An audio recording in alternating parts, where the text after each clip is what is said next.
O que é que os portugueses, afinal de contas, foram buscar saindo da sua terra? Certamente eles foram buscar, em primeiro lugar, benefícios materiais.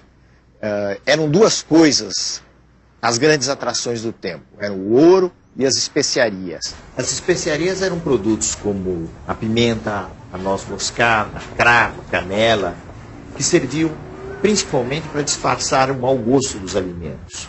Por que esse mau gosto? Porque nessa época não havia refrigeração, então era muito comum que os alimentos se estragassem. Ao mesmo tempo havia um espírito de aventura. A aventura não explica tudo, mas a aventura tem um peso. O desejo de conhecer novos mundos, novas terras. As expedições portuguesas pelo mar eram expedições muito avançadas tecnicamente para as condições da época.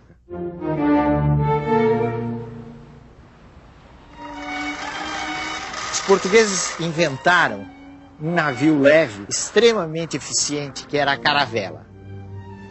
Foi com a caravela, numa grande expedição, que o famoso Pedro Álvares Cabral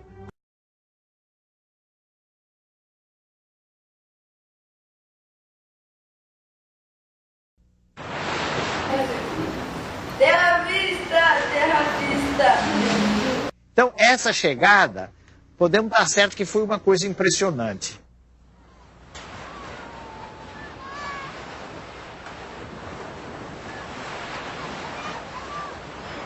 Era um mundo fantástico que se abriu aos olhos dos portugueses. E tem um reverso ainda mais complicado dessa história. É saber como é que os indígenas, que afinal de contas eram os habitantes, os donos da terra, viram aquelas figuras que vinham longe, vestidas de uma maneira estranhíssima. Para que toda aquela roupa, né, num clima tropical? Naturalmente, o clero estava interessado imediatamente na catequese, em levantar a cruz. Outros devem ter ficado maravilhados com a figura das Índias. Esse Brasil dos primeiros tempos, dos anos 1500, 1600, pode ser definido, melhor do que qualquer outra coisa, por uma frase de um cronista importante do Brasil, que foi Frei Vicente de Salvador. Frei Vicente de Salvador dizia que os portugueses, a princípio, se arrastavam pela praia como caranguejos. O que quer dizer isso? Que eles conseguiam ficar apenas na praia, quer dizer, ficavam apenas no litoral.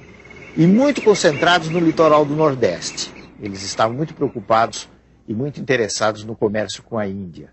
E eles pensaram no Brasil como uma espécie de ponto de parada na rota para as Índias.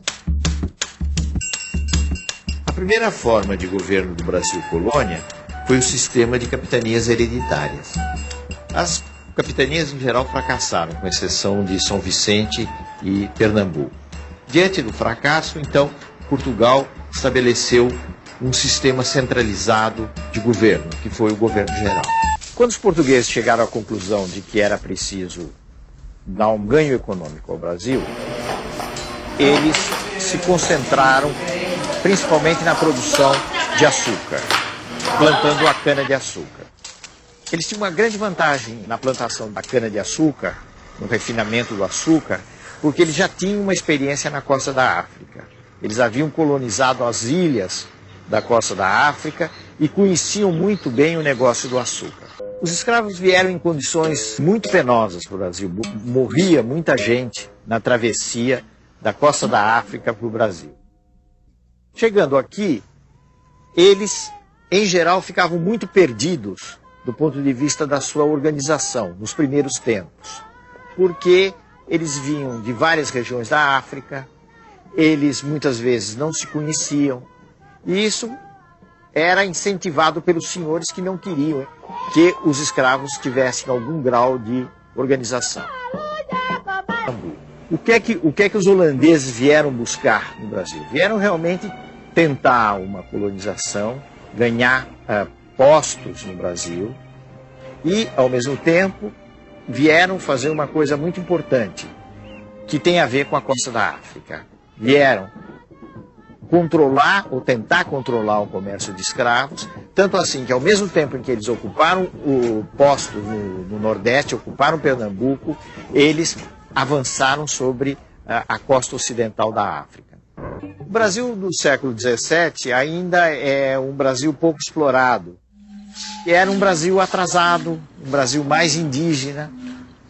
O caso de São Paulo, por exemplo. O que era São Paulo? São Paulo era uma terra de gente rústica, os famosos bandeirantes, que viviam de avançar pelo sertão, apresar os índios, conquistar território para a coroa portuguesa. Do ponto de vista da formação desse povo brasileiro, entrou uma grande miscigenação, quer dizer, falando menos difícil.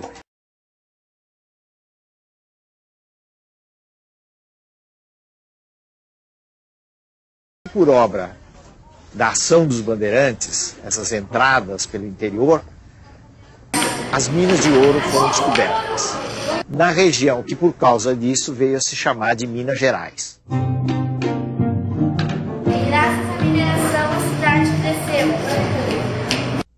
Nos últimos anos do século XVIII, começaram a surgir uma série de movimentos contra a dominação portuguesa. Dizer que eram movimentos de independência talvez seja um pouco exagerado. Desses movimentos, apesar de haver outros muito mais populares do que a Inconfidência Mineira, a Inconfidência foi a mais importante, foi a que teve a maior repercussão. Basta ver a atitude que a coroa teve. A coroa montou um grande processo, condenou várias pessoas à morte E no fim, acabou fazendo uma encenação espetacular com o enforcamento de Tiradentes.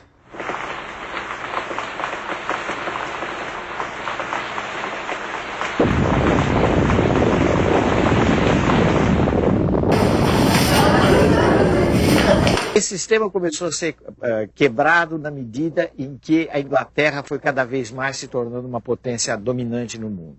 Essa vinda da família real mudou muito o quadro do Brasil. Há quem diga de uma forma muito sucinta, muito resumida, eu acho que uma frase muito feliz, que a metrópole virou colônia e a colônia virou metrópole da ação do comércio internacional. Quer dizer, o Brasil tinha os seus portos abertos às nações amigas, e a gente deve pôr isso entre aspas, porque as nações amigas, nesse caso, era uma expressão que significava basicamente a Inglaterra. Quer dizer, a partir daí a Inglaterra pôde ter um acesso direto aos portos brasileiros, ao comércio com o Brasil, coisa que já existia, mas de uma forma indireta. E foi o nosso Dom Pedro I, Dom Pedro IV lá em Portugal.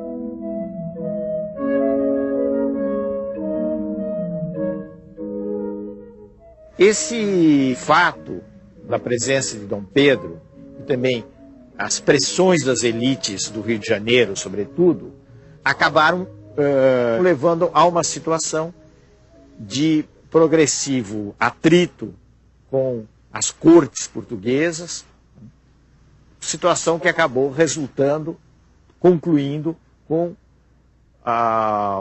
o famoso ato que é muito discutido, muito comentado, foi objeto de quadros históricos, que foi a independência do Brasil, aqui em São Paulo, na colina do Ipiranga.